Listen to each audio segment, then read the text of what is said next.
मौलाना पति शारीरिक रूप से कमजोर है, इसलिए मैं देवर के साथ घर छोड़कर भागी। 1 माह पहले देवर के साथ कोर्ट मैरिज कर चुकी हूँ। निकाह के दौरान महर में 5 लाख रुपए लेकर आई थी। अब मुझे 2.5 लाख रुपए चाहिए। अगर पैसे मिले तो वो देवर के साथ चली जाऊंगी, नहीं तो घर में पति के सामने ही देवर के साथ ही रहूंगी। ये बातें मेरठ में देवर के साथ भागी मौलाना की बीवी अर्शी ने थाने में कही। शादी के 1 महीने बाद देवर के साथ भाग गई। 3 माह बाद 30 अप्रैल को लौटी। घर पहुंचते ही बवाल मचा दिया।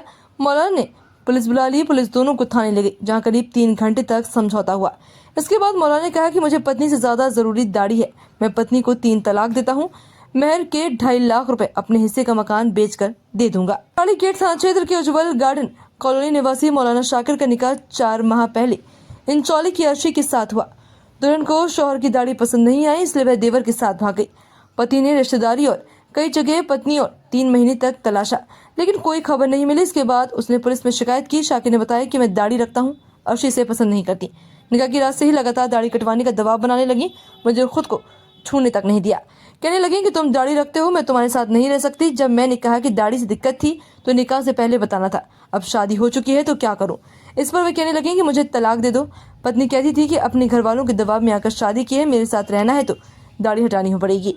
इस पर मैंने दाढ़ी कटवाने से मना कर दिया। साथ ही पत्नी के घर वालों से भी शिकायत की। इस दौरान मेरे छोटे भाई साबिर के साथ वे भाग गई। इस बाद दोनों का कुछ पता नहीं चल रहा है। फोन भी स्विच ऑफ था। शाकिर ने बताया कि उसके पिता सलीम की 18 साल पहले ही मौत हो चुकी है। घर पर मां सकीना है, जो मानसिक रूप से कमजोर है।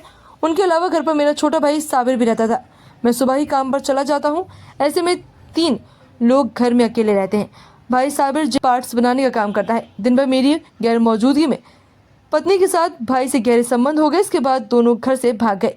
पत्नी केवल 1 माह ही घर पर रही है।